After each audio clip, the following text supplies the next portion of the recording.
got to tell you, we've got a show I'm extraordinarily excited about doing because this is a topic we haven't covered much at all, if ever, on the show. But it's one that I've been absolutely fascinated with since I was a little child. The gentleman we're about to speak with is an incredible veteran of the subject matter. He's been at this for decades, and I'm speaking of Mr. Bruce Gernon, who's joining us. He is a pilot, author, researcher, and theorist on the topic of the Bermuda Triangle. He's co-written 3 books on the subject, and he has a brand new book out, available now on Amazon, and it's called Bermuda Triangle Survivor. Hey everybody, and welcome to the Paranormal Portal Podcast. I'm your host, Brent Thomas. Thank you all for joining us, and special thank you goes out to all of you who continue to support the podcast and continue to spread the word. Always remember, if any of you out there have experiences of your own that you'd like to share, feel free to email me at paranormalportalradio@gmail.com. Again, paranormalportalradio@gmail.com, and you too could be a guest on the show.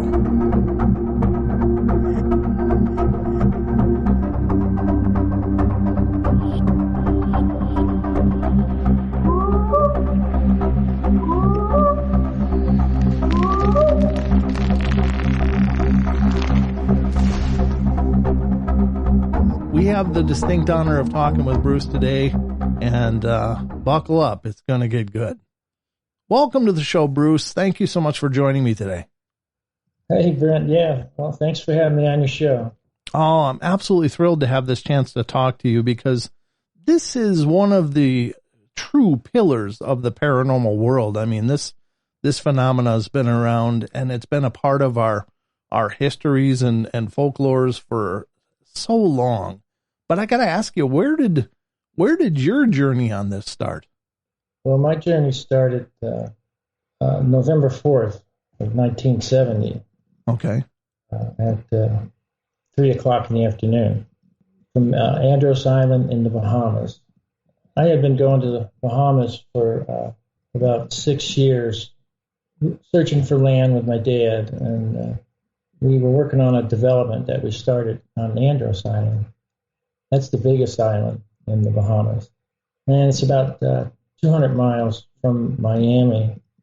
But we were out of Palm Beach, which is north of Miami. And so it's closer to 215 miles from Palm Beach.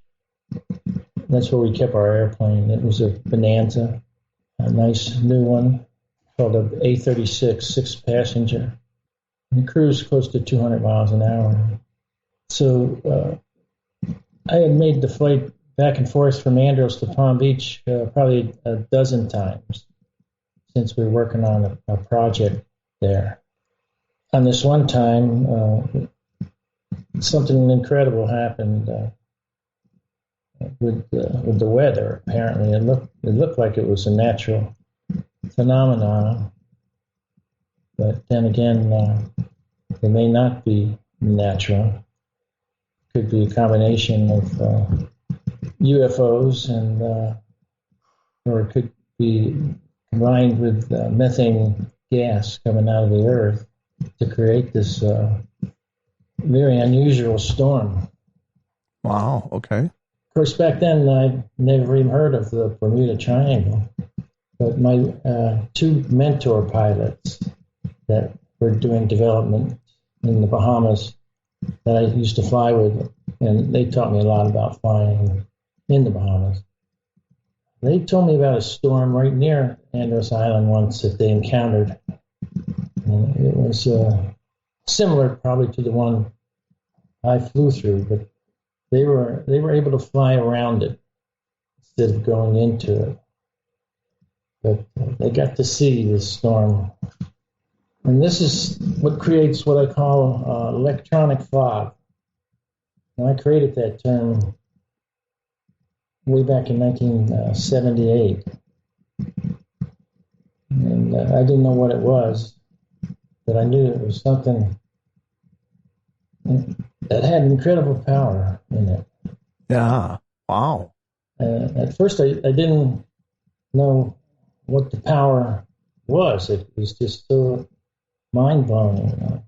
But then, only a year after I had made this flight, a scientist named Ivan Sanderson was given an interview on TV, and he mentioned the Bahamas, and I think he called it Limbo of the Lost. Oh, okay.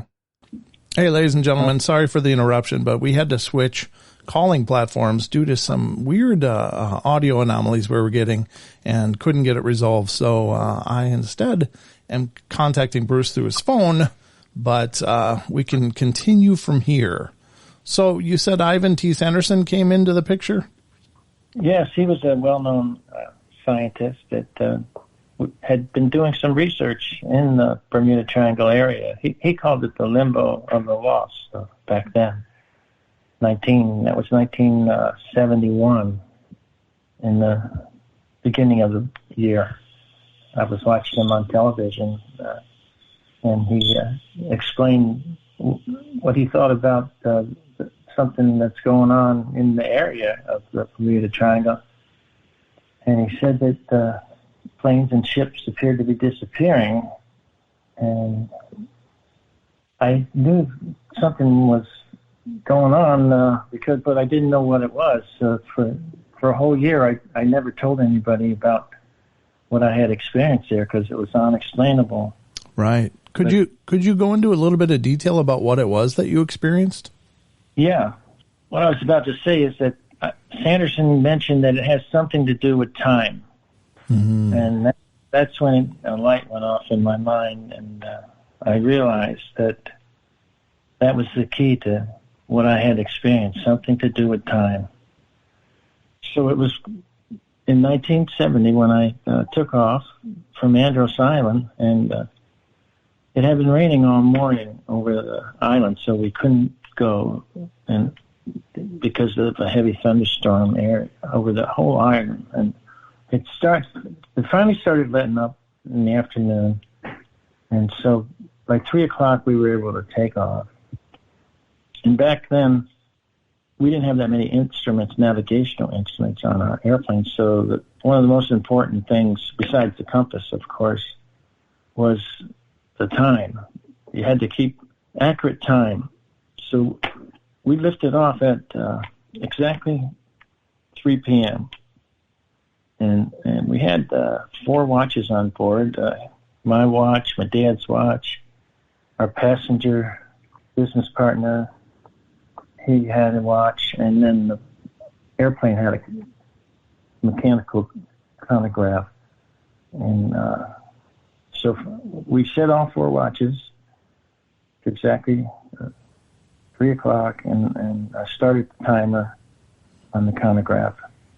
It was overcast at about 1,500 feet, so we stayed at 1,000 feet as we flew over the interior of the island of Andros.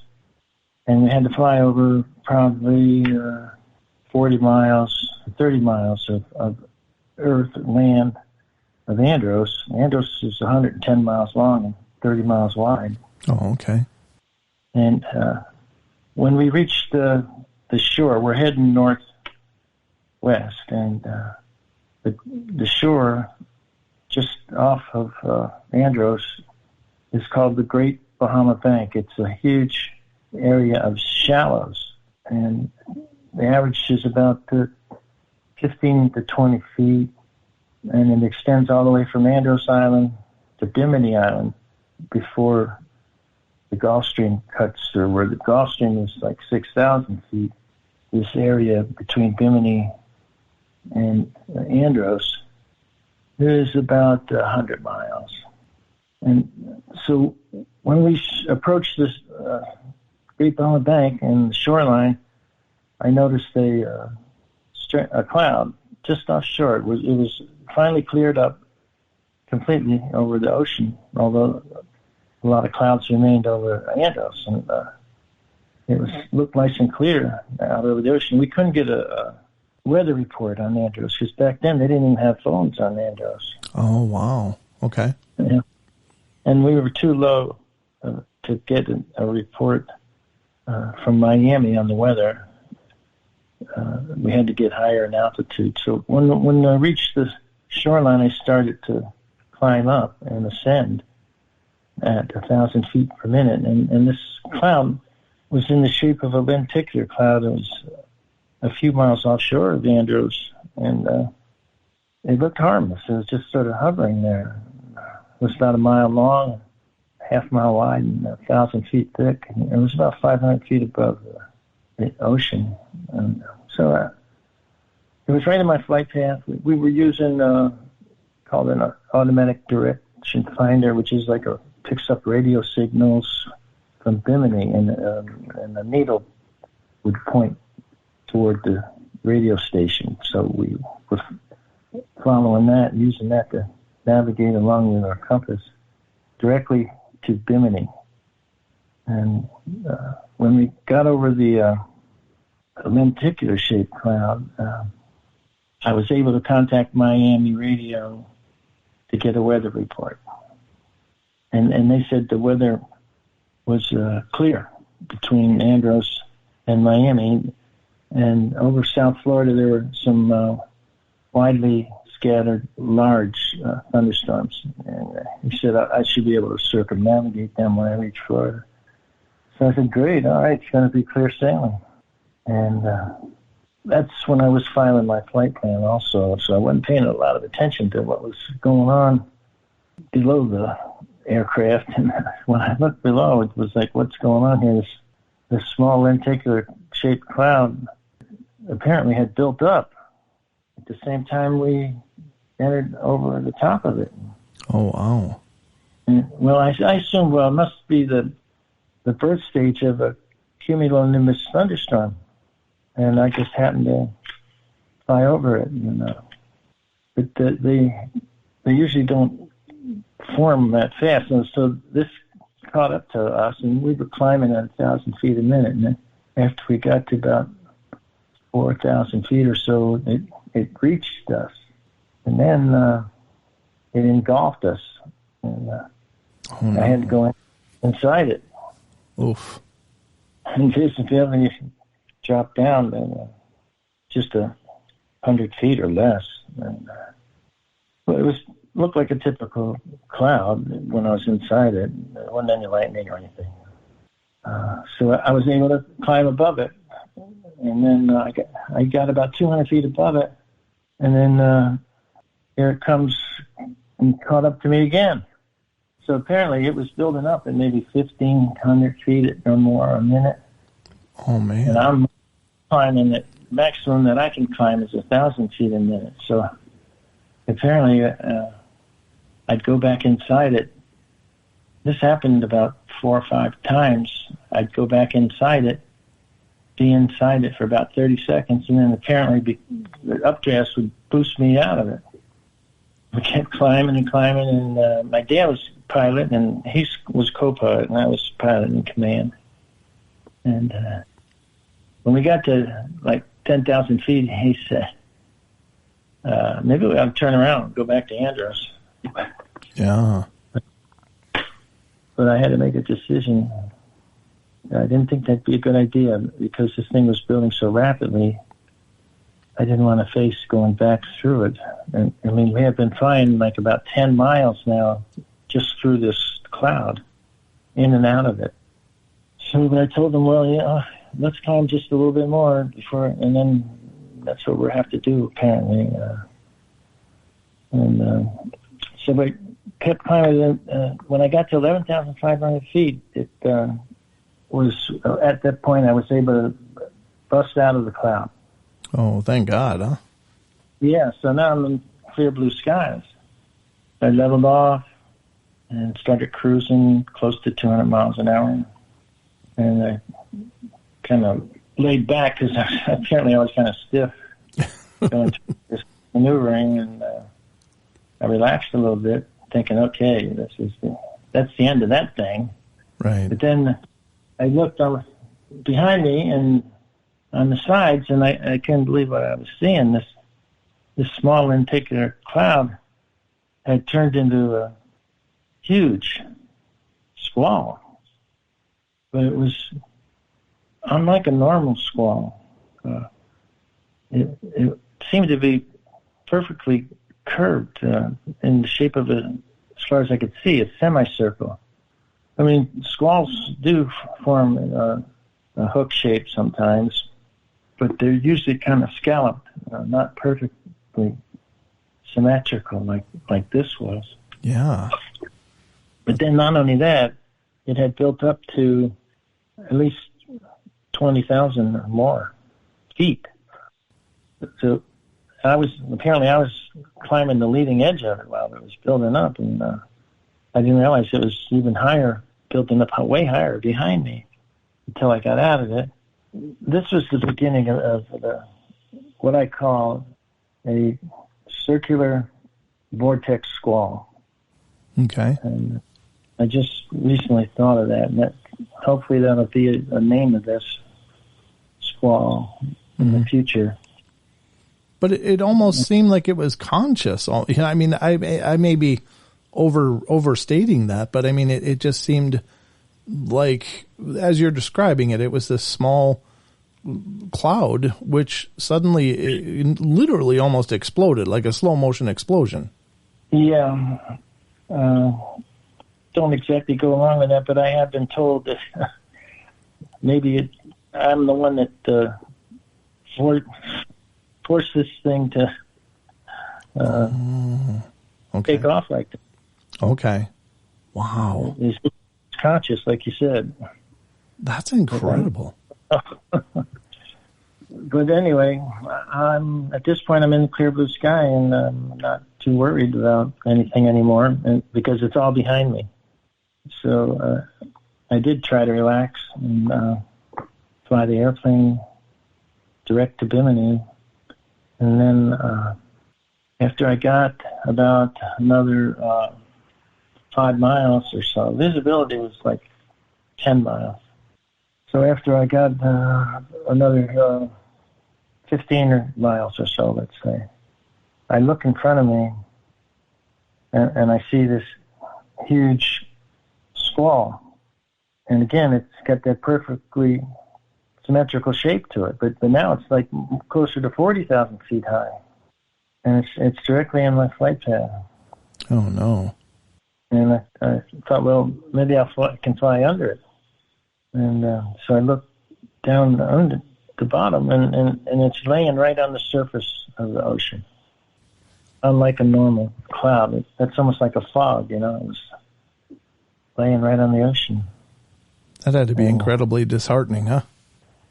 Yeah, so I kept going, and I figured, well, if Dad asked me, what are you going to do now? I'm going to go ahead and penetrate into it, because it doesn't seem to have any lightning, and maybe we just fly through it. So I went ahead and penetrated into it, and it was still calm inside, and visibility appeared to be at least 2 miles, because I could see the ocean below us. And when we got about a mile inside it, then I started noticing some flashes. And then after we got about 2 miles inside, these flashes became so intense, it was like, this is getting to be too much. And it wasn't lightning bolts. Okay. I've never quite seen it like this before, but it was flashes. Mm-hmm. And it started going on and off, almost like in a random pattern. And when it would go on, I could see the ocean below me, and it was like real bright. And when it would go off, I couldn't see anything. It would be like in a black abyss. Oh, that's got to be terrifying. Yeah, it was. I made a quick right left turn to the south and popped back out of that cloud. It was just too intense with electricity. Yeah. And so I got back out into the blue sky, but then this squall was out there, and I figured, well, I'll fly along the edge of it to the south. And at that point, I contacted Miami Air Traffic Control and told them I had deviated from my flight path because I encountered some bad weather. I was going to try to fly south and see if I could fly around it. So they very calmly said, "Okay, great, yeah, just call back." But remember, they had told me there were no storms in between right. Andros and Florida, and that was only like 10 minutes or more than that, 15, 16 minutes earlier. They told me clear flying. Mm-hmm.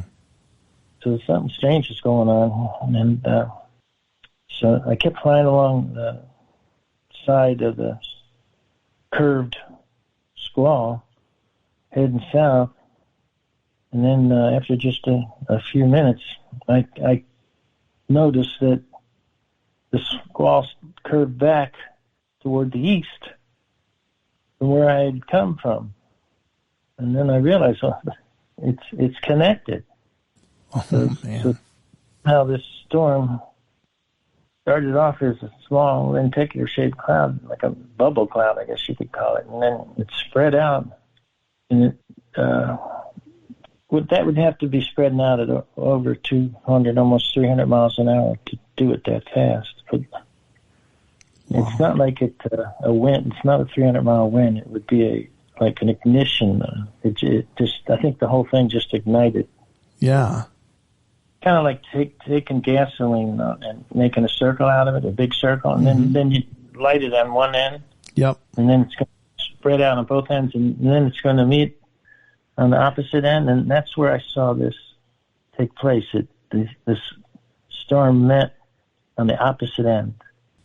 That is incredible. First, it was on the bottom part of it, and so there was a big valley opening between the storm, and I said, well, I'll fly through that, because I could see it was clear blue on the other side.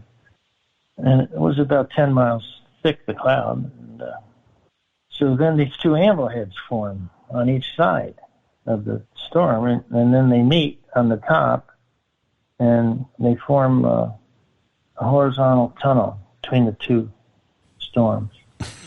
Wow. But by that time, I had already decided to fly through it.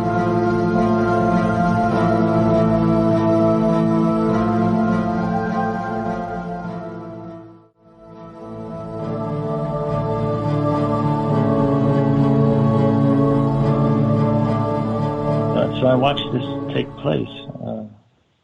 This tunnel, at first it was real wide, maybe half a mile or so, and then it got smaller rapidly.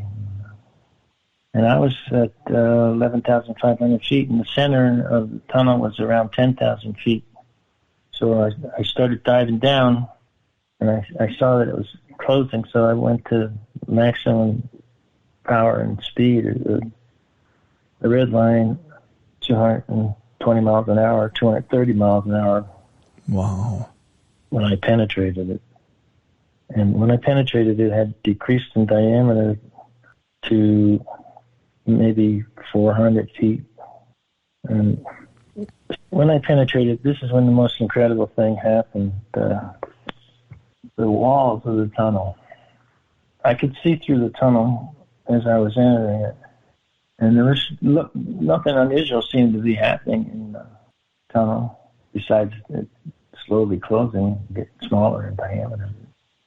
So as soon as the aircraft penetrated the tunnel, something really, really incredible took place. The physically, the appearance of the tunnel completely changed, because these strange lines formed. The lines were made up of a series of smaller clouds that were like hovering off the walls of the tunnel. And each cloud was about the size of, say, a school bus. Okay. But they were broken. Then there'd be another cloud 50, 100 feet away from that one, and they were all in the line, and they were all swirling all the way to the other end of the tunnel, slowly, counterclockwise. Oh, my God. That's amazing. Yeah, it was amazing. I believe that what was happening was I was actually seeing the physical structure of time. Yeah. I mean, that's amazing. Wow. That must have been terrifying. Yeah, well, I was only in it for 20 seconds. I mean, it should have taken like 3 minutes for me to travel those 10 miles, but it only took 20 seconds. Oh, my I really God. didn't have time to get scared. Yeah, I'm sure. Yeah. I just had to concentrate on the other end because I saw it closing, and I did worry that if I didn't make it to the other end and went off to the side, then what would happen? Yeah. That's amazing. I can't imagine what that would be like. You're the pilot, so of course you're focused on what you're doing, but for the passenger, what was he seeing and thinking? I just can't imagine. I can't imagine either. But they really didn't have time to think either. Sure. While they were witnessing it, but they knew something incredible was happening. Yeah. And it has to do with a lot of things that Einstein has mathematically mapped out. See, when the mass of the aircraft penetrates into something this structure, that is what it ignites the structure, and something happens. Well, in this case, the time space starts changing, and so physically, I got to see that change going on while I was in the tunnel, because it should have taken me 3 minutes to get to the other end, and it only took 20 seconds. Wow. It's an incredibly profound anomaly then. Wow. Yeah, I call it a vortex tunnel, but I suppose you could call it a time tunnel too. So you break through finally on the other side, and then what was going on there? When I reached the other side, the wingtips scraped the edge of the tunnel because they'd had reduced in size to only 30 feet. The wingtips were 33 feet apart. Oh. So when I exited the tunnel, I felt a strange sensation. That this is the only time I felt something physical. This experience, I felt like I was in zero gravity. Oh, but fascinating! It wasn't not just zero gravity though. Okay. It was combined with hydroplaning, like skidding forward. Sure. I could kind of feel it in my stomach. It's like, wow. It's a funny feeling. Yeah, I can imagine. And so I'm floating and skidding forward at the same time. Some of the theories are like I was on a gravitational wave. Oh, okay. Sure. Recently discovered are real. Okay. I didn't know that either. And so when I look back, I watched the tunnel collapse. It collapsed into like a slit, and then the slit was still rotating slowly counterclockwise now because I'm looking back at it. And when I look to the sides and forward, I'm expecting the clear blue sky, and it wasn't there. It was like a gray mist. Oh, okay. And then I checked my instruments, my navigational instruments, and just to get an idea of my position, and they weren't working. They were all going haywire. Even the magnetic compass was slowly turning counterclockwise. Oh. So my dad was the chief navigator, so I asked him to give me a position fix, which he was really good at doing. It only took him usually just a matter of 5 seconds or something. So 5 seconds goes by and he's still fumbling with all the instruments. That's when I realized that they're not working right. None of them. And so then I figured I'd call the radio. Hopefully that's still working. And I'd call. I was able to contact the Miami radio, it was called back then. And I asked them for my position. And they said, sure. And he said, well, wait a minute. We can't seem to find you. Oh, my God. And, at that point, my dad grabs the microphone from me. Back then, you didn't wear earphones. You didn't have a headset. Oh, okay. He grabs the mic out of my hands, and he starts yelling at the radar controller. And what do you mean you can't find us? He starts cussing at him. And so, he kind of went into a state of panic. Yeah. And so I had to take the mic away from him. Calm down. And the radar controller switched me over to a bigger radar system called Miami Air Traffic Control. And they had a better system, but they couldn't find me on radar either. So I told them that I was like between 85 and 90 miles east of Miami. But they said they couldn't find any airplanes even offshore near Miami or Andros at the time. There wasn't anybody flying around there then. And so we just kept flying. And our passenger in the back he tapped me on the shoulder and he starts talking to me, trying to help me out. And he was mumbling his words. I couldn't understand one thing he was saying. So apparently, we were in the electronic fog is what is going on right now. Of course, I didn't know what electronic fog was back then. And that can affect people. It can put you to sleep. It can make you nauseous, which apparently was happening to him. But my dad and I were okay, except my dad was a little excited. Yeah. And so we just kept cruising, and everything looked real strange because it was like visibility. It's hard to explain what it looked like outside. I mean, they were stable, smooth, flying, and the visibility appeared to be maybe a few miles, but yet we couldn't see the horizon or the sky and the ocean. Couldn't really see it, but we could tell there was something down there below us. It looked a little different. And it was like fuzzy, too. Mm-hmm. That's why I call it electronic fog. It's a form of fog. Sure. But it has electromagnetism within it. Oh, okay. And so then I kept flying, and after 3 minutes after we exited the tunnel, the radar controller came back on the mic, and he's all excited. He's kind of yelling. He's got an airplane directly over Miami Beach, and I told him, no, I'm at least 80 miles west of Miami, because I would have had to fly over the Bimini chain of islands, and I never saw any of the islands. He kept saying to me, "Are you sure you're not there?" And I said, "Yeah, I'm sure." I looked at my watch. I had only been flying 33 minutes, so there's no way I could have reached Miami. I had another 30 minutes of flight time to go. Mm-hmm.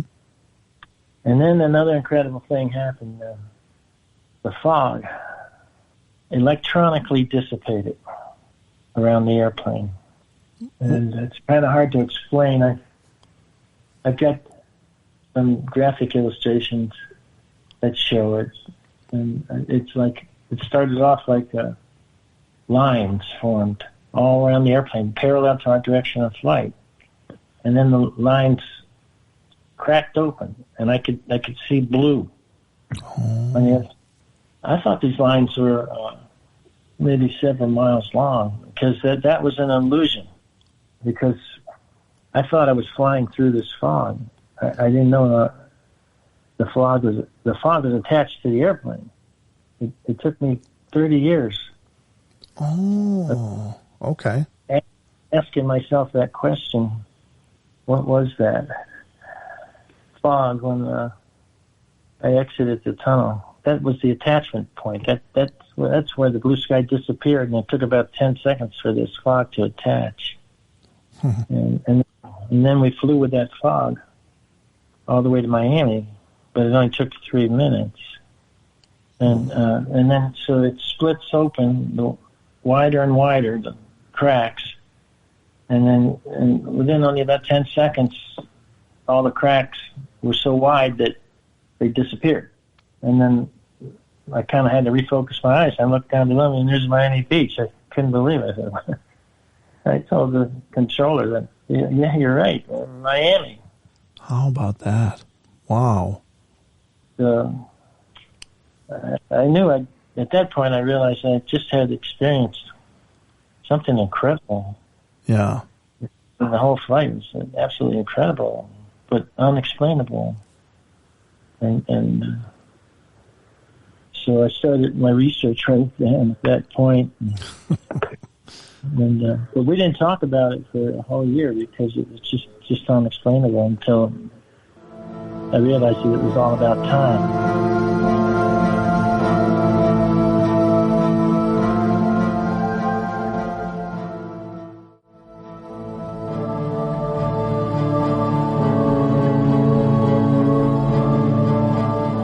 One theory that maybe the correct one is Professor David Pearce had been working with him for the past 10 years on it. And he has a website about it. It's called The Science Behind the Bermuda Triangle in My Flight. He thinks it's like a wormhole. So he thinks that when I entered that tunnel 100 miles east of Miami, and I was in it for 20 seconds, and when I came out of it, I came out 10 miles offshore of Miami. That's incredible. So somehow I was like transported. Mm-hmm. When I came out of it, I should have been 90 miles east of Miami, but I was 10 miles. So that means I skipped 80 miles. He thinks within less than a second, a fraction. Wow. And at first I couldn't believe that his theory. Sure. But he came up with that after I took him flying. So we were researching it together. He picked my mind and got an idea of what it looked like, and came up with that theory. And I think he's probably right. That's yeah, it's an incredible thing. It seems to be, and but it would mean that it was traveling, hundreds of thousands of miles an hour. That is incredible. And, I've heard of other anomalous flights. There was one actually in Florida as well, where the person apparently made an hour and a half or a 3-hour flight in like an hour and a half. And I mean, he had logs and everything to prove it, but somehow he had encountered some form of time anomaly as well, or space anomaly, as it were. Are you familiar with that one? Probably. I'm familiar with a lot of. I've actually talked to a lot of pilots that have had this experience. Oh, okay. But that's with the electronic fog is what they have. The electronic fog can actually give you a time warp also. Right. It's so not in the. I think it's the tunnel though. Right. I'm the only living person that's flown through the tunnel. Okay. The vortex, and I believe when that tunnel collapses, it emits like a sphere of the electronic fog. Oh. And the tunnels usually only last 3 to 4 minutes before they collapse. But the electronic fog, similar to other fogs, can last for many hours. Right. Wow. And it has different intensities too. Like when it's fresh, it's stronger, and can give you a time warp. But then as it weakens, it changes. Yeah. But it does unusual things. So I experienced it a second time in 1996 over the Everglades. Oh, wow. Okay. So I believe these time storms can form not only in the Bermuda Triangle, but over the Everglades. Okay. That's like a whole other story. I'd have to tell you, but Sure. Myself and there's two other pilots that have experienced, or three other, and I'd be the fourth, that have experienced the electronic fog right in the same exact area of the Everglades. Oh, okay. Right, it's right on the southern edge of the Everglades, just before the shallows of Florida Bay, which are similar to the shallows of the Great Bahama Bank in the Bahamas. That's really fascinating. Wow. Yeah, it can there. So, and just recently, now I've been studying these vortex tunnels for 53 years now, and I lived in the Keys for over 20 years, and so I was able to see this area over the Everglades quite often, and I've seen a lot of the vortex tunnels form. I've taken some photos of them. Got a good black and white photo I took back in 1978. Jeez. And but the most recent photos I just took like a year ago, and I also got it on video. I've got like a 30-second video showing the tunnel, time tunnel, vortex tunnel, right over the same exact area, and it's probably at least 5 miles long. But it needs to be researched by scientists, like meteorologists, physicists. Sure. Do you think this is a natural function of our Earth in some extra dimensional or some other esoteric energies that we don't understand yet? Or do you I mean, I'm asking you to really speculate quite a bit, but do you think that there's potentially an intelligence to it? Well, the answer is yes to both of those questions. The natural part I know is forming over the Everglades, because I've been studying it, and I've actually experienced it. It's attached to my aircraft. Oh wow! I lived in the Keys for all these years, and I had two homes, another home up in Palm Beach, and one down the Keys. So at least once or twice a week, I would fly back and forth over the Everglades from Palm Beach to the Keys, and so I'm totally familiar. And I finally captured this video, which I haven't exposed to the world yet. I plan on making a YouTube video eventually. Oh, fascinating! That animations that I've created, 3D animations that will show how these things are created. But the other part of the question, that whether it's, what did you call it, man-made, or you're talking about aliens? If there was an intelligence, like an alien, or perhaps some I don't know, spiritual intelligence, or you know what I mean? Well, I can think aliens, because it was almost exactly a month after I had made this flight. I was flying off of Palm Beach at night, and I flew offshore south down to Miami, and then when I got to Miami, I headed offshore to the east, and when I got about 5 miles offshore, I could see this strange orange light, maybe 50 miles away from me or so, and it was making weird moves, bobbing up and down. And I'm at 10,000 feet, and that's the same altitude I was when I went through the tunnel.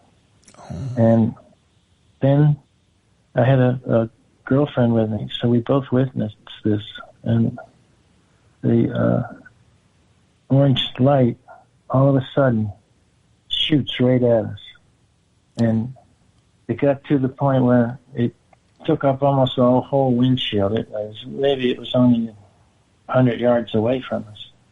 And I'm going like 160 miles an hour, aiming right at this thing. And it was shaped like a flying saucer. Mm. Okay. And it was probably like 300 feet in diameter and 60 feet thick. Okay. And it had like a dome on the top, and it was sort of glowing this amber color. And I thought we were going to die right then, but I went ahead and turned as hard as I could to the left, and didn't think it would work. But when I looked back, it was gone. But anyway, it was on the same exact flight path that I took when I was 100 miles offshore of Miami, and ended up right at Miami Beach. I mean, it was on the same exact flight path when he came in right at me. Yikes! So that makes me think it's like maybe a UFO highway, but right. Because I have heard airline pilots say the 10,000 foot level offshore Miami, there's some odd things going on. You must. So, wait a minute. The cloud, the lenticular shaped cloud. Yes, sir. That could possibly be a mothership inside that cloud. Mm-hmm. Because you have heard that they can. Yes. Boat themselves. Yep. In the cloud, and so I just happened to fly right over it. Maybe when this thing was getting ready to depart to another star system, and it did that, and this was kind of like the exhaust that it left.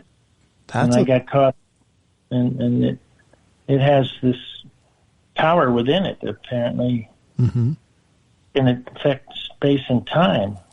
And then the other theory would be that was a huge bubble of methane gas bursting out of the Earth.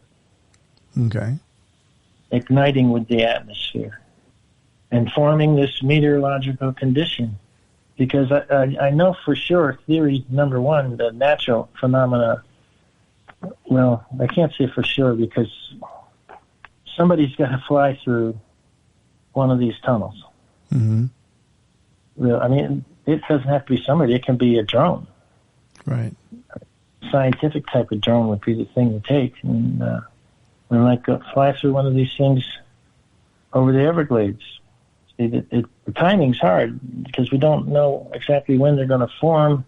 Right. And then you only got like 5 minutes to hurry up and get there so you can fly through it. Mm-hmm. But I believe that's what creates the electronic fog that I flew through over the Everglades. And that was the next morning. The night before, there were big thunderstorms over the Everglades. Oh. And I took off first thing in the morning. Okay. And so that's where the electronic fog attached to me because it was still active. But it wasn't as strong as the first time I experienced it. But it was definitely electronic fog. Yeah. It did things that clouds don't do. I didn't have a time-space experience, but I saw some strange things that were going on with it.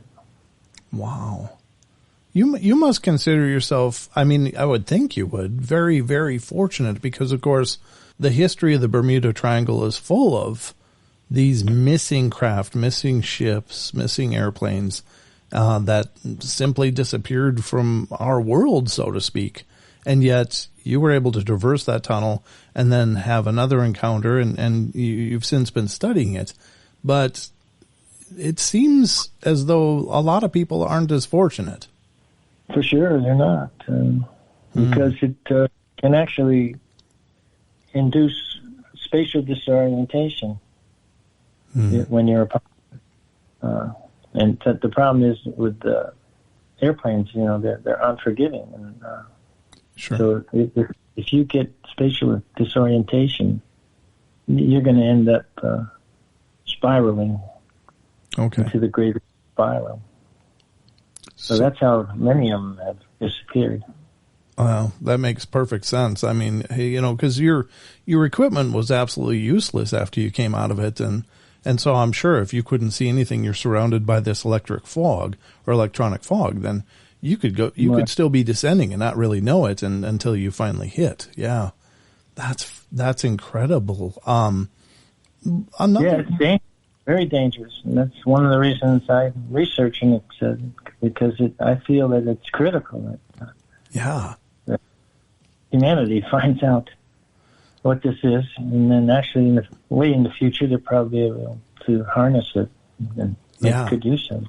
Right. Yeah, it's like the breadcrumbs. It should be followed, because in there seems to be a massive scientific discovery waiting to be made. But the other question that occurs to me is that it seems like the Bermuda Triangle was all the rage, and everybody was talking about it for, a few decades anyway, and then we don't really hear about it anymore. So my question is this phenomena still occurring and it's just not being reported, or did it have a cycle that seems to have ebbed since then?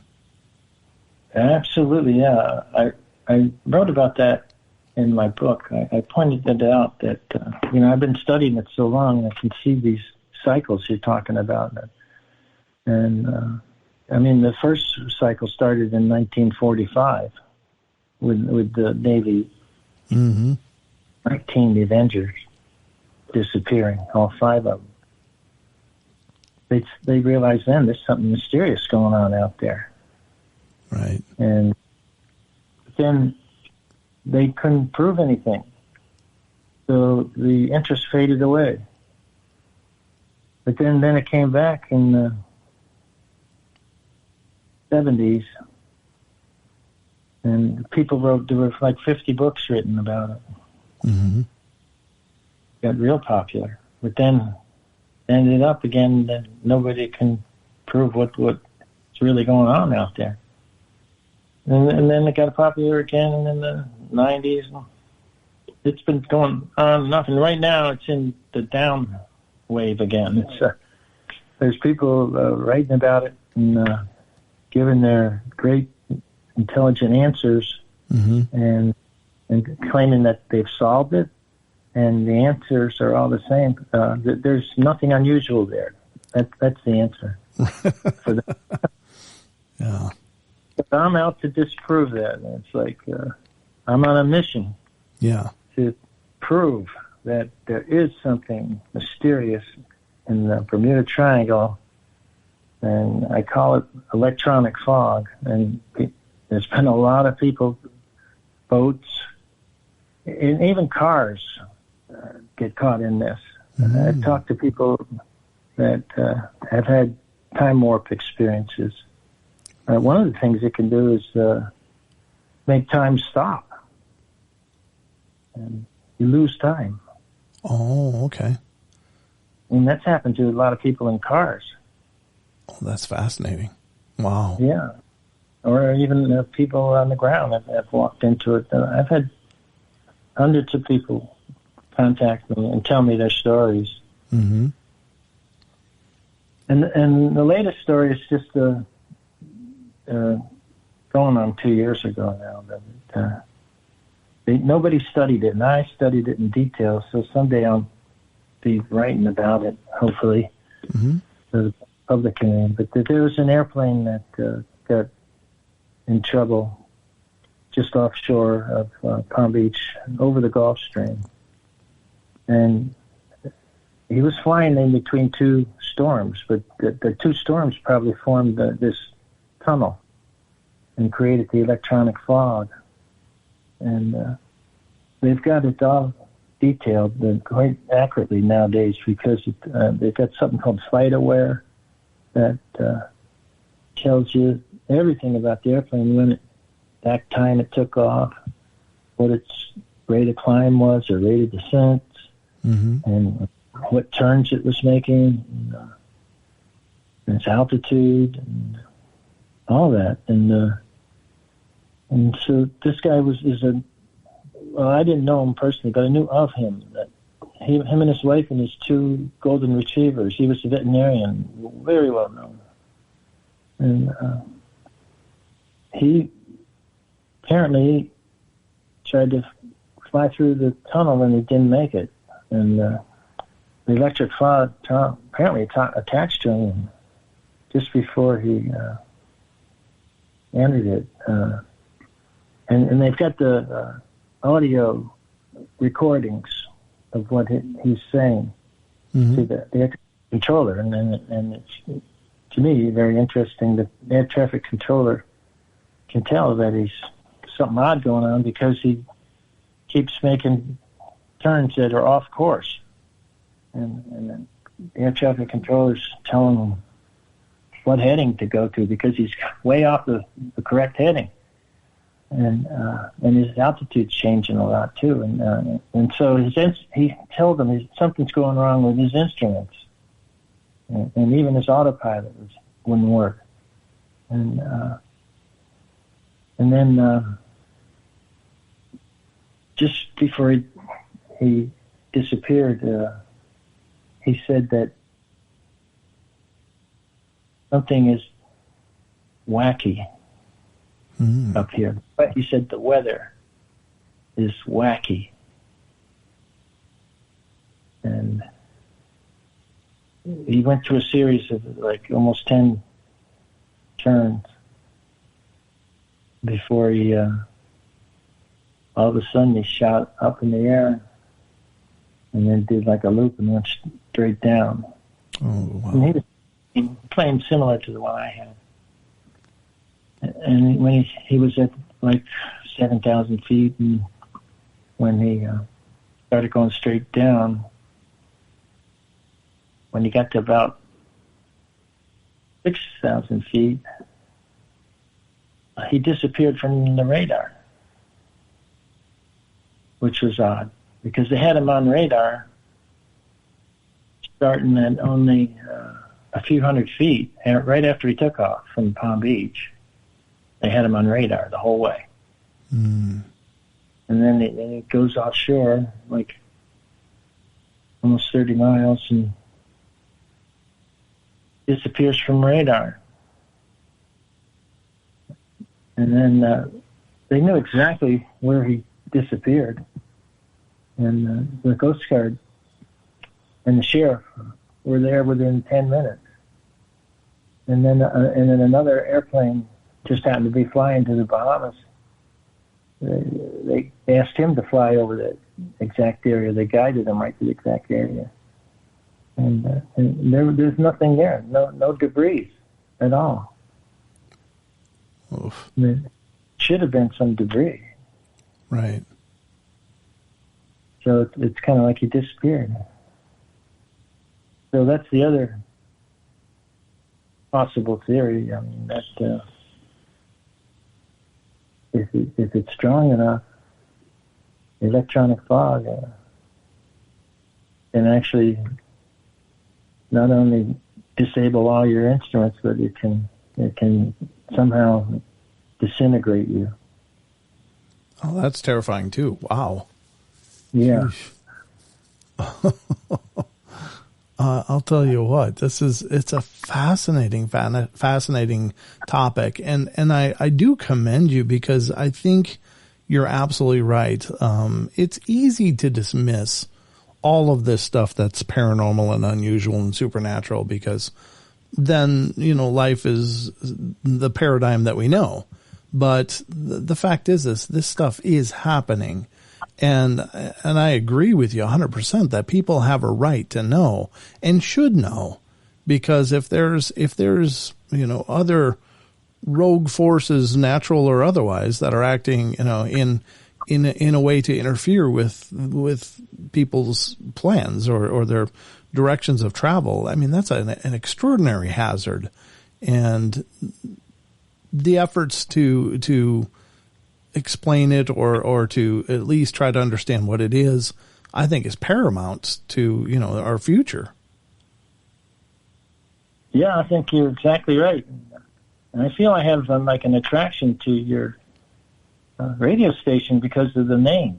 Ah, Absolutely. I mean, it's almost like that's what I flew through. Yeah. Yeah, I guess. Titled Station.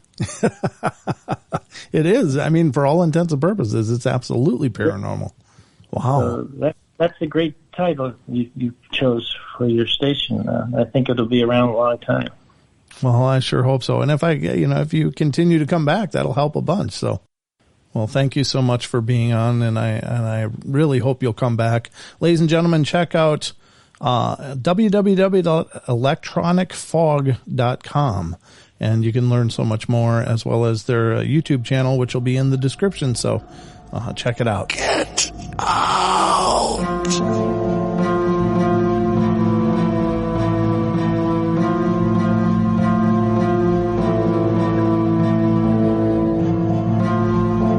All right, guys, thank you so much for joining us here on tonight's show. I hope you guys enjoyed it. Please feel free to follow us on Facebook, facebook.com/Paranormal Portal Radio, as well as finding us on Twitter. We're on Twitter at Paranormal Portal, Portl, and we'd love to have you stop by our YouTube page and subscribe and check out our shows there. We got hundreds of shows, Journeys into the Paranormal Portal, so I hope you'll check it out, guys. We're over there at youtube.com/Paranormal Portal, so hope to see you guys soon. We'll be back, of course, for more podcasts in the coming days. So we love you all. Be good, be kind, be nice. Take care of each other. Help each other out. Find the magic in every day. And remember to laugh as much as you can.